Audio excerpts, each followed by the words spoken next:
E aí, pessoal, tudo beleza? Vamos resolver a questão da FUVEST, né? Resolver o vestibular da FUVEST 2022, segunda fase. Vamos resolver agora a questão 6. E uma questão do cunho analítico, muito interessante para a gente estar resolvendo e que fala exatamente um assunto que eu gosto de falar bastante, que é limite de detecção. Vamos ver então. Vamos lá, questão 6 da FUVEST, ela fala exatamente de um processo analítico. Então vamos conhecer esse processo. O limite de detecção de um método analítico é a menor quantidade em determinado composto numa amostra que esse método é capaz de detectar. Caso algum composto seja em concentração inferior a tal limite, não se pode determinar a sua presença, tampouco a sua concentração. A tabela nutricional a seguir foi encontrada numa embalagem de pão de queijo.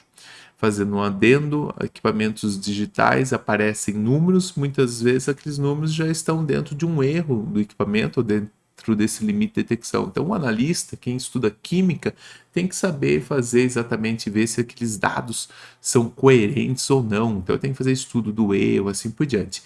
Bom, mas nesse caso, a FUVEST ela quer saber exatamente se a pessoa sabe interpretar alguns dados aí. Vamos lá. Quantidade de um pão de queijo, né? Quantidade por porção, 70 gramas. Um pãozinho de queijo, 70 gramas. Valor energético, 113 quilocalorias. Carboidratos, 14 gramas. Proteína, 2,4 gramas. Gordura trans, 0. Gordura saturado, 2,1 grama. Gordura totais, 5,3 gramas. Fibra alimentar, 0. E sódio, 140 miligramas. Ok? Então, essa tabelinha nutricional a gente já conhece, vem em vários alimentos no nosso cotidiano. Uma vez que a quantificação de todos os compostos é realizada por métodos analíticos específicos, responda às questões. Por que na porção de pão de queijo apresentada, a quantidade de gordura trans e fibra alimentar não são necessariamente zero? Então, olha só. Aqui, então, a gordura trans está como zero e a fibra alimentar está como zero. Bom, é o seguinte, é o que o texto está falando, o limite de detecção. Às vezes, com a massa que foi utilizada para estudar, ou seja, uma porção de 70 gramas de pão de queijo, então foi feito o preparo de amostra, tudo mais, a quantidade de gordura trans detectável para o equipamento estava inferior ao limite, não detectou. Exatamente a mesma coisa aconteceu com a fibra alimentar. Não quer dizer que não exista. Existe, mas o valor é bem baixo, abaixo do limite de detecção do aparelho. Então, no caso, não foi determinado, né, para as condições que se tinham. Geralmente, as empresas seguem uma legislação corrente. Então, o limite que deveria ter, ou alguma coisa se apresentasse de uma forma importante, eles teriam que ter colocado o aparelho exatamente nesse padrão de análise. Né? Pode ver que o sódio está em miligramas, porque o sódio é importante que detecte o valor dele. Né? Então, não necessariamente um é zero, porque o limite de detecção do aparelho não pegou. Existe, mas não foi pego por conta disso. B. Gorduras podem ser entendidas como ácido graxo, ok? De cadeia carbônica longa. Geralmente, acima de 10 carbonos, a gente já considera graxo, né? Então, cadeias acima de 10 carbonos, a gente já pode pensar o termo graxo aí. Então, são ácidos graxos, cadeia carbônica longa. O termo trans faz referência à isomeria geométrica da molécula do ácido graxo, ok? Gorduras saturadas podem apresentar isomeria trans. Explique com base na molécula do ácido graxo. Então, o ácido graxo, se a gente pensar ele só carbono e hidrogênio. Opa, mas tá tudo muito, muito feio isso aqui. Eu penso carbono e hidrogênio, cada vértice seja um carbono e hidrogênio, eu tenho aqui um ácido graxo. Esse ácido graxo, ele for totalmente saturado, vamos pensar assim, ele vai ser então saturado, não tem isomeria cis trans. Caso ele tenha uma dupla ligação, aí esse ácido graxo ele pode ter a estrutura cis ou trans. Como assim? Se os hidrogênios tiverem lados opostos, isso aqui então será um trans. Se esses hidrogênios estiverem do mesmo lado, vamos tentar fazer aqui uma estrutura, não ficou bonito. Então vamos supor que esse hidrogênio esteja para cima e esse hidrogênio está para cima, mas para ficar bonitinho, eu vou fazer assim, né? Eu vou colocar aqui. Então, temos aqui a estrutura. Esse aqui, os dois hidrogênios estão no mesmo lado. Vou chamar isso aqui de cis. Então, aqui está de um lado oposto, um do outro, então trans, mesmo lado cis. Então, no caso, só vai ter isomeria cis e trans caso ocorra de ter uma dupla ligação.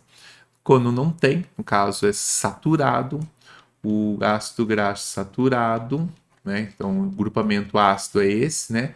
Como está ácido graxo saturado, deixa eu tirar a setinha daqui, senão vai falar assim, não, ali mostrou o grupo funcional. Bem, aqui, né, só tem ligação simples, então não vai ter isomeria cis trans. Então, a pergunta era, gorduras saturadas podem apresentar isomeria trans? Não. Se é saturado, não pode apresentar esse tipo de isomeria.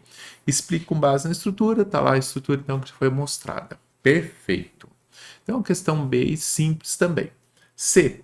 Caso tivesse utilizado o método analítico para determinação de sódio, cujo limite de detecção fosse 0,03 gramas de sódio por grama de pão de queijo, seria possível detectar esse elemento de pão de queijo? Nesse pão de queijo, justifique apresentando os cálculos. Então, olha só, a gente tem que pensar a seguinte: aqui eu tenho 70 gramas, 140 miligramas. Então, 70 gramas, né? Eu vou escrever aqui, do pão, eu tenho 140 miligramas do sódio.